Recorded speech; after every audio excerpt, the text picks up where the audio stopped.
Hey everyone, how's it going? I'm Melissa and this is Lifestyle Makes Sense. Thank you so much for joining or returning to my channel. I've been trying to film this video for about 3 months now, and I just decided to sit down, take a moment, and make it happen. This video is about hidden money that many people they hear about and they just don't ever do anything about it, or they don't care to do anything about it, and that's fine. Either way it's fine, because not everything is for everyone.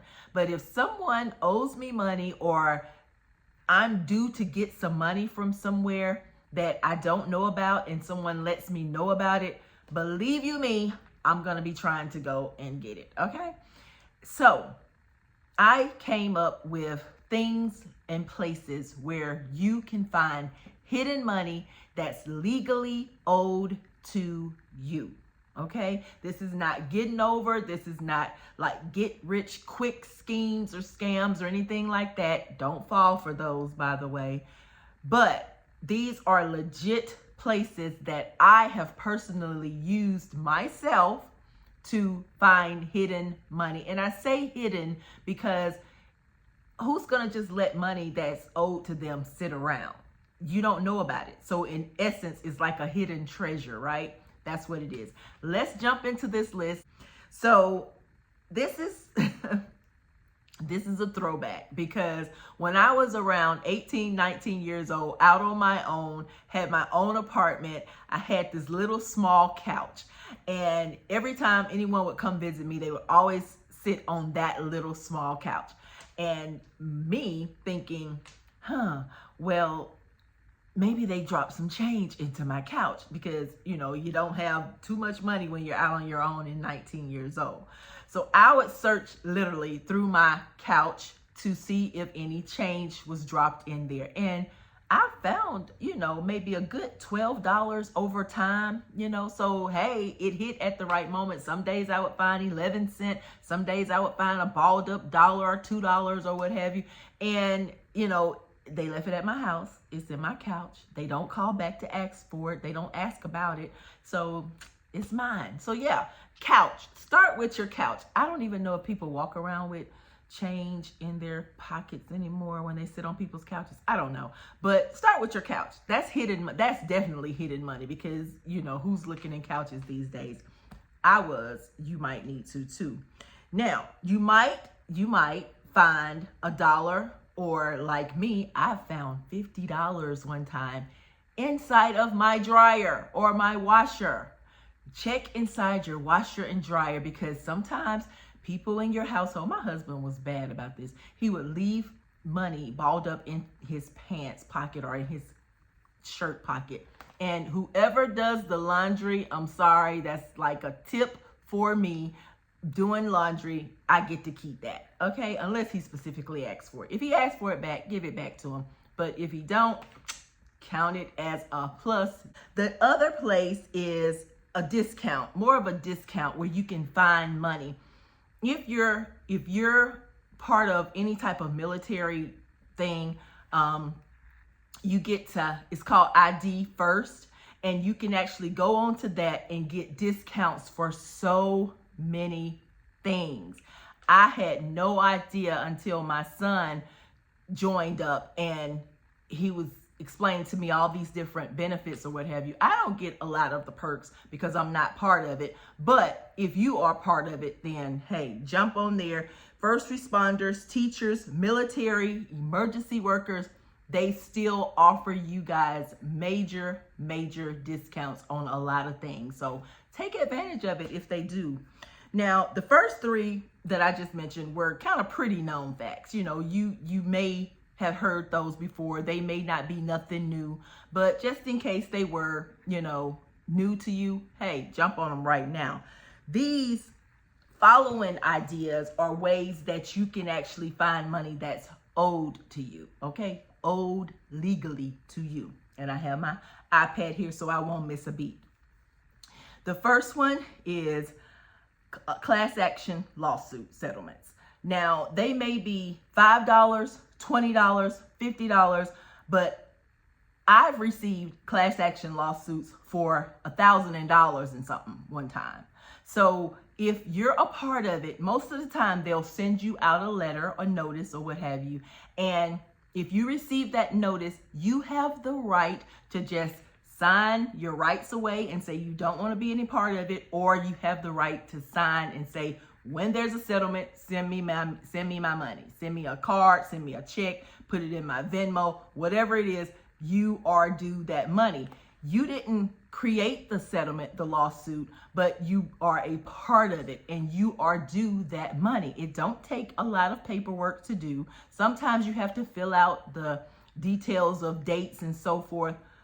I've received like $1,100 one time, and I was not expecting that, because most of the time class action lawsuits don't give the beneficiaries that much. It always goes, from the top and it dwindles down, and that's fine. But to me, getting $5 extra that I did not have, was not expecting, I enjoy that. So that's one way. Another place is Facebook Marketplace. Now, sometimes people are searching for things that you probably think, oh, I'm going to sit that on the side of the road and let the trash people pick up. Put it on Facebook Marketplace. If you are not expecting the money, if you're not expecting it to sell and it sells, now you got some extra change in your pocket. They'll bring you the cash, pick up the item, and go. Long time ago, my mom used to love having garage sales, yard sales, carport sales, all of that, estate sales and all that type of stuff. And to me, that's a lot of work. It was a lot of work involved in it. You're lugging all the stuff out. You have to put all the stuff back in. Then you have to find location for it. But sometimes we just have 1 or 2 or 3 items sitting around our house that we no longer want. Put it on Facebook Marketplace. It sells. People are interested. They're really interested.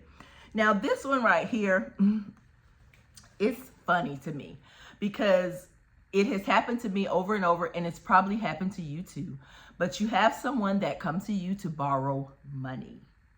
And we've been told a long time ago, I think it was a comedian who said, anybody who comes to you to borrow money and say, I'll give it back to you when I get my tax check during tax season or what have you, because they're thinking, ooh, tax time, I'll have all this money, I'll pay you back. Don't ever lend them money, ever, ever, ever, because you won't get your money back unless you're just wanting to give it to them and whatever. But when tax season comes, you have the right to ask for your money back if you have not been paid back, okay?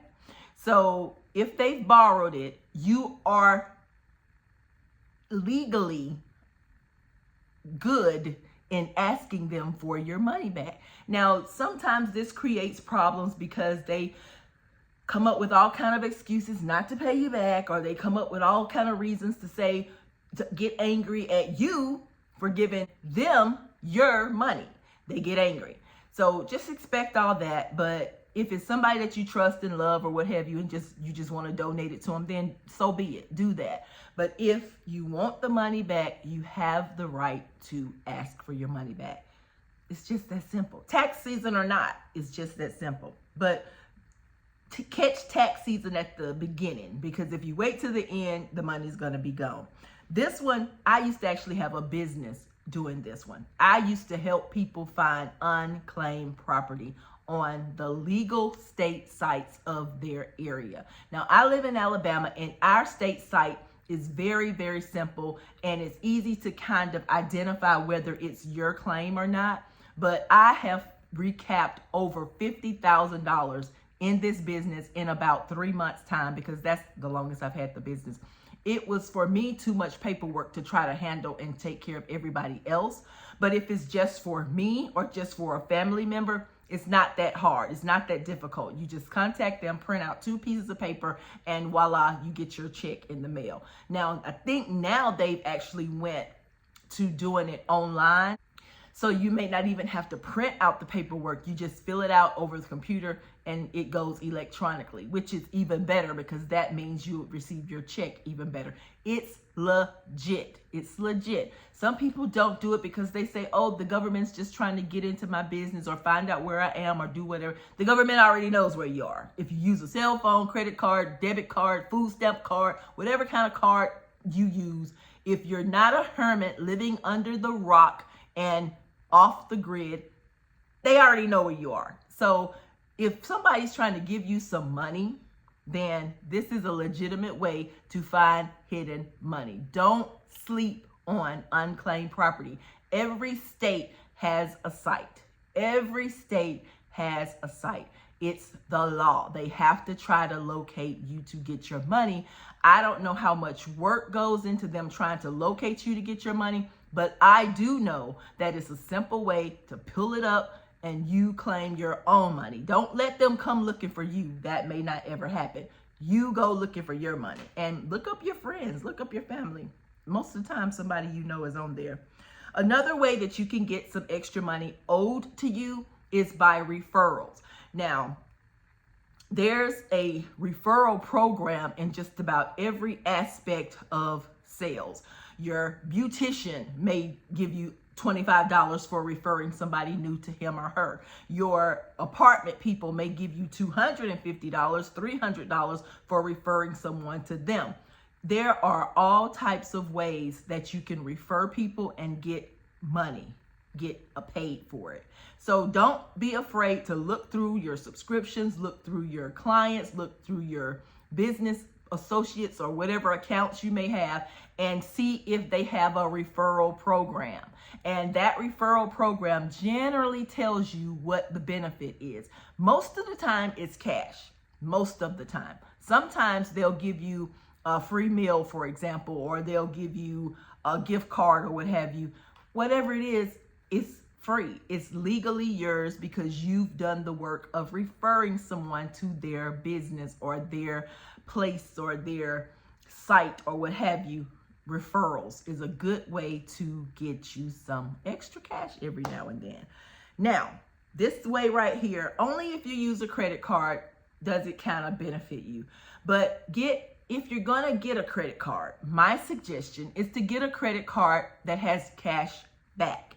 Because once you use the credit card and you're spending normally, then you're going to get cash back. And you can let it build up and cash it in, and it'll be either applied to your account or some companies might send you a check. Either way, it's legally yours. That's what you got the card for. Cash back. Always look at the opportunity and the benefits of it. Now, I'm not saying run out and get a credit card, because if you don't have one, good for you. Don't go get one. But if you were to get one, that might be a good card to start with. Cash back. Another one is gift card sales. Now, I love me some gift cards. I love gift cards. I like spending them. I like getting them. I like giving them. But sometimes you receive a gift card that it's not to a place that you really shop at or that you eat at or that you get gas at. What can you do with that card? They have sites where you can actually sell those gift cards. Or you may find a friend that actually loves the place. You can either re-gift it to her or him, or you can sell it to someone. It works. It works. It's cash. It's legally yours. You got the gift card. It belongs to you. You can resell it to someone. Now, you may, as an incentive, say, oh, I have a $50 gift card and I'll let you have it for $40 just to get the cash in your hand. But that's totally up to you, because you can do 50 for 50 because that's what the gift card is worth. So you can do 50 for 50. But that's a legal way to get you some cash. If you don't use the spot where you've been gifted a gift card, sell it. And don't forget, you might can sell it on Facebook Marketplace. But they actually have gift card resale sites available. I'm not sure what the percentage of amount they take out of the sale, but it's worth a try. Another thing is just a way to kind of keep some extra money in your pocket is by looking at your insurance premiums.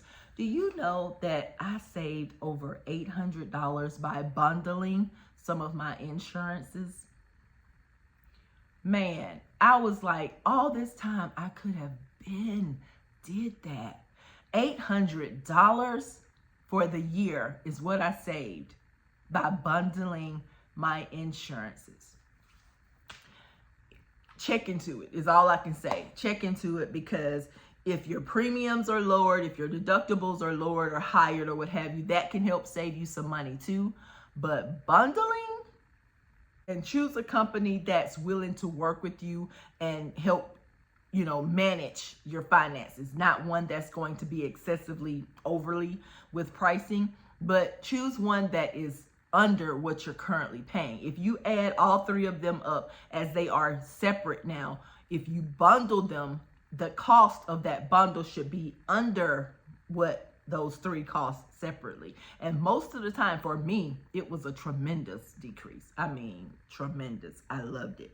Another thing is, and I'm not sure why people do this or don't. I've done it when I've had corporate jobs and what have you, but they increase their withholdings at their job so they can get more money during the year, and they don't worry about tax time coming because they know they'll still get something returned from taxes at the beginning of the year, but it won't be as much. Why? Because they've gotten it through the year. So I have done that. I've changed my withholdings during the year, during a year, and it has increased my paycheck for about $50 to $60 per paycheck sometimes. So it's worth a check. You can always change it back if it's not working for you, or if you're one of those people who love getting a big refund check at the beginning of the year, then don't change anything at all. Decrease your withholdings, then you'll get more. It works both ways. So if you are one that likes to get money in bulk at the beginning of the year, then keep your withholdings as they are, or you can withdraw them. They'll take even more money out of your regular check, but at the beginning of the year during tax time, you should get those options back. Now, keep in mind, tax laws change, things change. So are you I'd rather get it on my paycheck now type person, or it's okay, I'll take my chances and wait till tax time to get it then? It just depends on your situation. So that's it, you guys. That's all I have. But these are just, I needed to get these legitimate ways out to you, because if we don't tell each other the hints and nips and picks and dips of how we can legitimately do things, who are we? Who are you? Don't do that. Don't withhold things. Don't withhold things from people. Don't do that. Tell them. And if they can use it, let them use it. If they can't, then oh well, they can click off. They don't have to look at it. But I hope you're able to use at least 1, 2, or 3 of these ideas. And happy finding your money. Hidden treasures are definitely for you. Bye-bye, you guys. Enjoy yourself.